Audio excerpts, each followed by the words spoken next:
Aí eu comecei a fazer, na hora, o desfile foi um sucesso. Mesmo eu não sabendo desfilar, pelo fato de eu fazer ginástica de solo, fazia jazz, fazia balé clássico, e sempre era baliza no meu colégio, sempre gostava de falar, de fazer as coisas, não tinha... Vi muita gente me olhando, era o máximo, né? Eu adorava. Então a coisa aconteceu de uma naturalidade. Claro que eu não desfilava como as meninas, com um jeito e tal, mas era o meu jeito de dançar, de rir, sabe? Eu fui pegando estilo. Pois é, mas você complementou de alguma forma com algum curso ou nunca fez? Não, nunca fiz, nem curso, nem de modelo, nem de manequim. De repente, Xuxa, você acabou sendo quase que de forma absoluta das crianças, né? Então, você teve um começo de carreira que parecia ser mais espraiado e agora você tem quase que seu tempo inteirinho voltado para atividades ligadas de alguma forma ou de outra aos seus baixinhos, né? Que a adoram, como todos nós, de resto. Obrigada. Agora, o seguinte, eu pergunto, você de vez em quando não tem vontade de fazer alguma coisa que não seja só dentro desse universo maravilhoso que é o da infância, mas não pinta assim uma vontade de fazer uma outra atividade, trabalho diferente?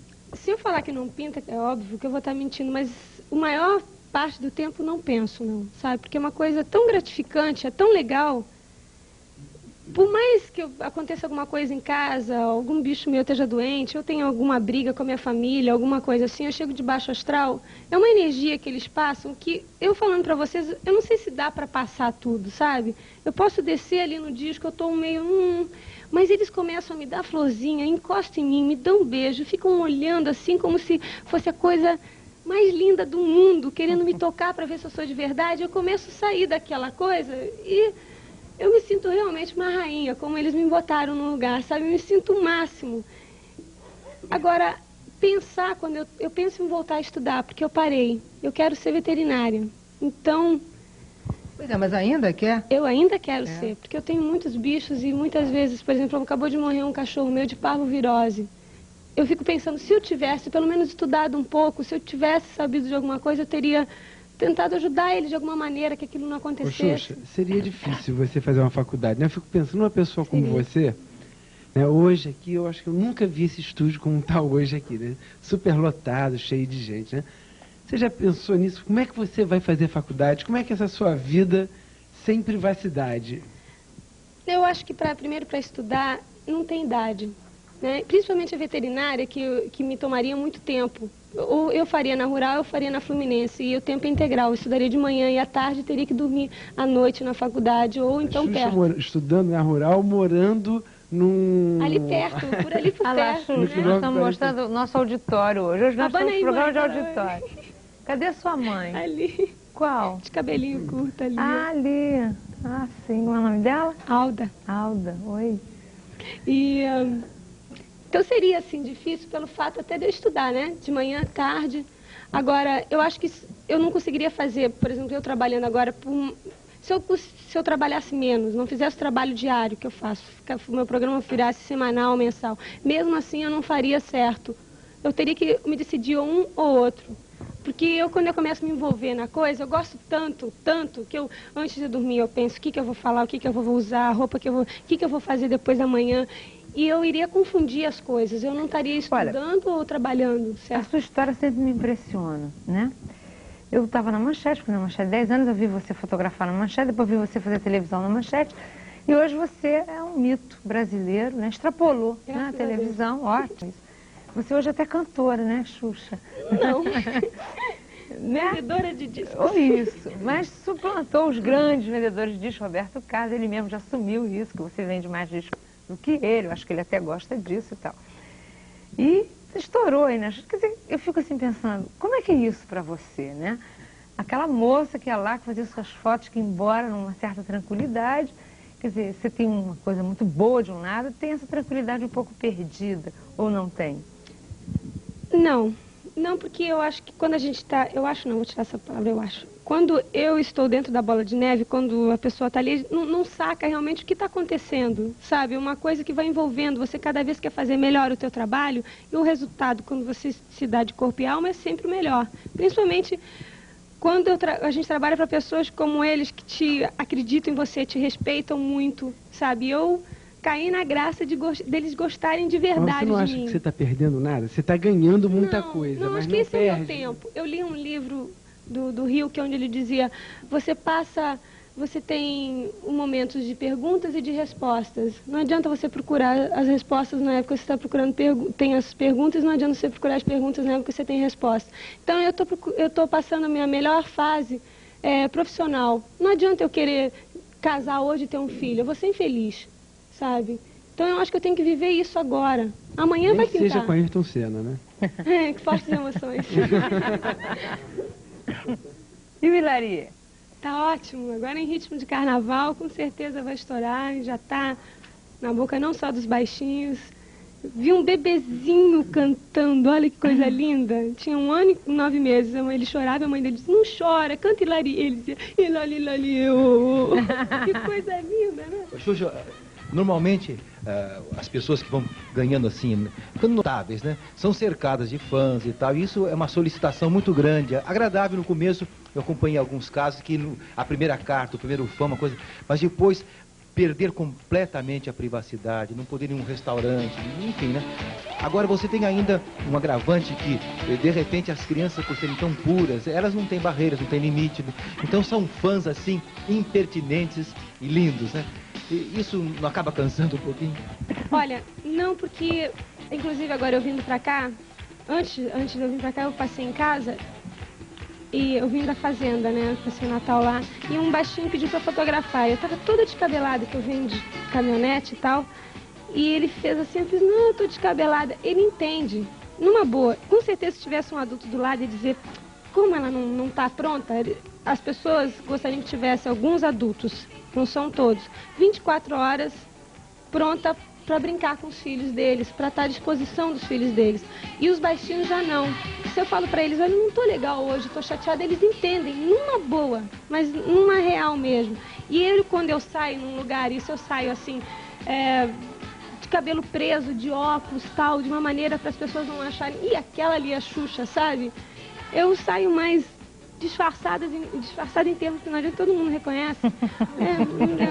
Agora, Xuxa, quando o seu programa de televisão começou, a gente ouvia muitas pessoas dizendo, como é que essa menina vai fazer programa para criança? Ela não tem a menor paciência, ela discute com eles no meio do programa, ela é impaciente, ela manda eles calarem a boca. Isso aí o que era? Era intuição, era o seu jeito de ser mesmo, porque emplacou maravilhosamente, né? Eu queria dizer sobre isso aí, que quando eu saio mesmo assim, as pessoas, quando os baixinhos, quando me encontram, eles chegam, falam comigo, eles olham pra mim, sabem que sou eu olham pro lado e falam, dá um autógrafo, bem baixinho pra me proteger. É a maneira deles.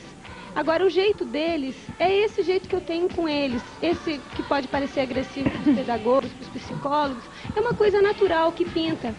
Nenhum baixinho fala com o outro na língua do tati-bitati. Ah, titi bonitinho, como você tá bonito. Não fala, fala legal. Ai, cara, tu tá bem. Assim que eu falo pra ele, tá afim de sentar aqui? Não tá, não senta. Eu não mudei. Eu falo da mesma maneira. Só que quando eu tava na manchete, eu não tinha as paquitas. Então eu fazia o trabalho que elas faziam, de separar, de não pedir para que elas passassem na frente das câmeras. Então isso poderia parecer até agressivo para as pessoas que estavam vendo, que hoje já não acontece. Eu acho que a grande resposta que você deu aos nossos pedagogos, com ou sem aspas, né, foi de que as crianças gostam de você.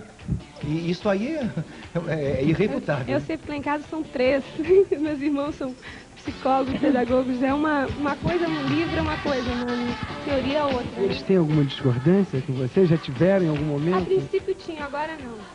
Então ele falou que a melhor resposta não foi a minha, foram dos baixinhos. Você acha que você encontrou talvez uma nova linguagem, um novo caminho para o programa infantil? É uma nova fórmula ou não é fórmula? É o que pintar na hora? Não, é o que pintar, deixar rolar, porque eu acho que se você se veste, se você é um personagem, tudo bem. Se eu me vestisse de palhacinho e tal, eu acho que aí faz parte. Agora, se você tá de cara limpa, você tem que ser você. Não adianta que só porque você tá numa televisão, você tem que seguir o que os outros gostariam que você falasse. Eu não saberia falar o que os outros estão a fim de ouvir, sabe? Eu tenho que falar o que eu tô sentindo. E nessa de falar o que eu tô sentindo, eu alcanço eles. Eu alcançando eles, eles se sentem bem, se sentem à vontade a ponto de bater no meu bumbum, de falar piada, de me proteger, de me tratar indiferente ou de me paquerar. Do modo deles, eu sou amiga deles, sabe? Eu não trabalho para eles. Eu sou o brinquedo deles, eles é que brincam comigo. Pois é, eu acho que você tem não sei que nome dá, uma ligação com as crianças especialíssima, uma coisa fortíssima. Já contei isso aqui, vou repetir. O meu neto não tinha nem 1 ano, não sabia falar nada. Ele apontava para a vitrola para ouvir o seu disco, eu apontava o disco, não sabia falar nada, ele gostava daquilo, quer dizer, uma coisa da emoção dele, né? Não era uma coisa do racional dele, né? Fazia aquele elo, aquela comunicação que eu sinto que você faz com todas as crianças. O que é isso?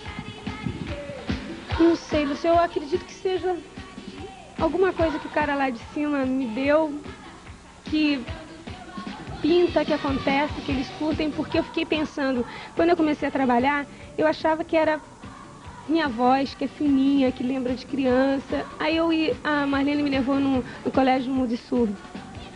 E as crianças diziam que eu trazia muita alegria para ela, que ela se sentiu muito bem em me ver. Aí eu falei, sem então... te ouvir, né? É, sem me ouvir. Então eu fiquei assim, então meu visual, são meus dentes, minhas sardas, meu cabelo fino. Aí ela me levou num colégio de crianças cegas. E uma criança apertou na minha mão e disse, sua voz me traz muita alegria. E começaram a cantar para mim, e me tocavam, me cheiravam. Então não é o meu visual. As crianças que são especiais, as crianças excepcionais, como as pessoas falam que eu chamo de especiais, elas me põem no mundo dela com uma facilidade incrível. Falam comigo coisas que não falam com ninguém. Brincam. Eu não sei o que seria, eu não sei o que é, mas eu sei que é muito bom. Em algum momento você se sente ameaçada por isso? Quer dizer, porque de repente você é dos outros, né? Isso te dá que sentimento? Ser dos outros é pesado. Mas é, né? Quer dizer, você pode tirar daí os pedaços que você quiser, mas tem essa Xuxa que é dos outros. Eu acho que o fato de eu ser deles é uma opção minha. Eu curto isso, eu tô aprendendo muita coisa. Eu me sinto gente, sabe? Eu tenho aprendido muito, eu tenho crescido como pessoa. Pelo fato de eu parar os meus estudos, não foi uma coisa assim. Eu acho que eu estou aprendendo muito mais com a vida, com as coisas que estão pintando na minha vida do que numa faculdade. E eu sei que as coisas da faculdade vai me esperar, isso não. Então, a coisa está pintando aqui, eu estou aprendendo muito e eu não quero deixar sair, sabe, escorregar nada. Eu quero sentir tudo isso. Então, de uma maneira, é bom, muito bom ser dos outros, fazer parte do sonho dos outros, do mundo dos outros, sabe? É gostoso, é gratificante como profissional, como mulher, como pessoa, é muito bom.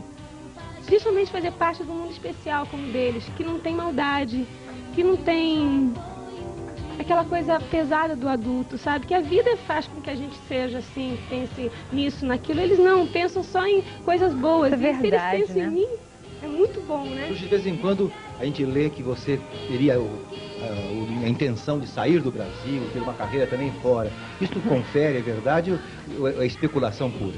Não, Jonas, quando eu fazia fotografia, eu realmente tinha muita vontade. Porque você, como modelo aqui no Brasil, principalmente eu que já tinha feito todas as capas de revista, já estava repetindo. E quando eu comecei a ficar conhecida a minha imagem aqui na televisão, as pessoas não queriam muito que eu mudasse. Não seria capaz de botar uma sobrancelha preta, uma roupa estranhíssima, ou uma maquiagem toda estranha, ou pintar o meu cabelo, ou cortar meu cabelo curtinho. Não teriam nem coragem, porque achavam que eu não ia vender. O que vende é a minha imagem que está conhecida na televisão.